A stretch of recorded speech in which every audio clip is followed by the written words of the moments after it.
Apple just broke their own rule. They announced their cheapest Mac ever. And the internet is split between this is either the best deal of the decade or a trap.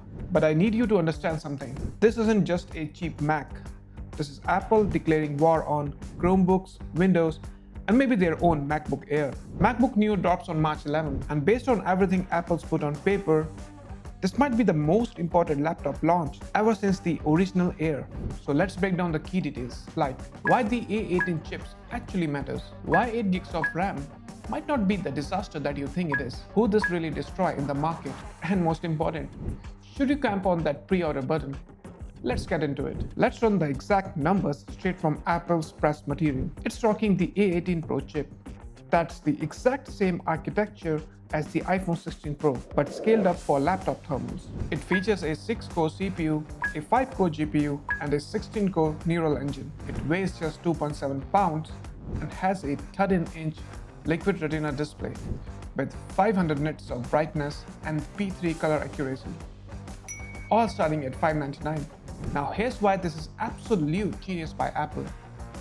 This A18 Pro chip is built on that same second-gen 3nm technology. Apple is officially claiming this hits up to 20x faster than the best-selling PC laptop under $1,000. That is an incredible specific target. They aren't comparing this to old Macs. They are actively hunting Windows laptops. And the efficiency, 16 hours of battery life. The M3 Air claims 18. We are talking about 2 hours of difference for $200 less. The value prop here is absurd, but I know exactly what you are thinking about. The memory, right?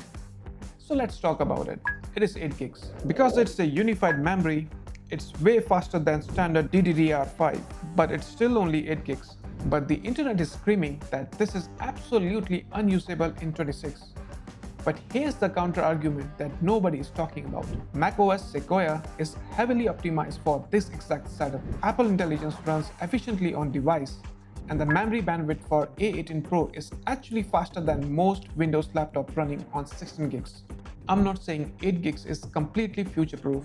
I'm saying for the target audience, which is students, writers, and casual creators, this is more than enough.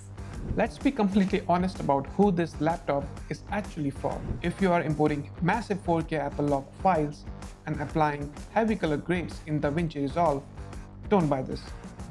Buy the MacBook Pro. If you are compiling massive code bases, buy the Air or the Pro. But that's not the 90% of normal user. If you are in the Apple ecosystem and want the cheapest entry point or prioritize extreme portability and battery life, most people browse the web, stream, and do the light photo editing. The A18 Pro is completely overkill for that stuff, which give them headroom for years.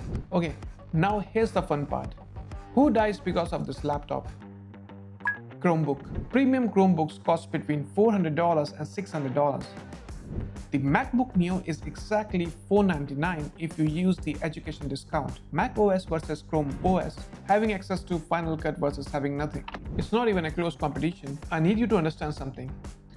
Unlike every other laptop in this category, Apple did not resort to a cheap, creaky plastic shell. The Neo features a full premium aluminum chassis, and Apple didn't stop there. They dropped it in 4 distinct colors: silver, pink blush, deep indigo, and a brand new citrus yellow. And they even color matched the keyboards. You are getting a flagship build quality at a budget price. I think at this point, Apple don't even care about profit margins. They care entirely about ecosystem lock-in. If you get a student onto Mac OS at 18 years old, you will sell them a MacBook Pro at 25. You will sell them an iPhone, AirPods, and an Apple Watch forever. The Neo is a loss leader for ecosystem, and it's brilliant. And we have to talk about the screen. Yes, it has True Tone and that massive P3 color gamut, which is actually incredible if you are doing some light color correction in DaVinci Resolve. But is it 120Hz ProMotion display? No. Apple has capped it to 60Hz. And honestly, at $599, that is exactly the correct segmentation. Apple has to protect the MacBook Air and Pro somehow.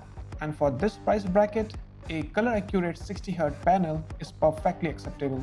It has 2 USB-C ports and a headphone jack, a pinhole 1080p camera, and for extra $100 you get a Touch ID. Pre-orders are officially open and the shipping will begin on March 11th. You should wait for the full review. if you are on the fence about 8 gigs memory. My official prediction is gonna sell out fast. The $499 education price is the absolute theft, and $599 consumer price is the biggest tech story of this year. Budget laptops just got completely redefined. This is Apple finally remembering that the professional users aren't the only users in the world, and honestly, it is about time. Drop a comment if you are buying one. TechSense out.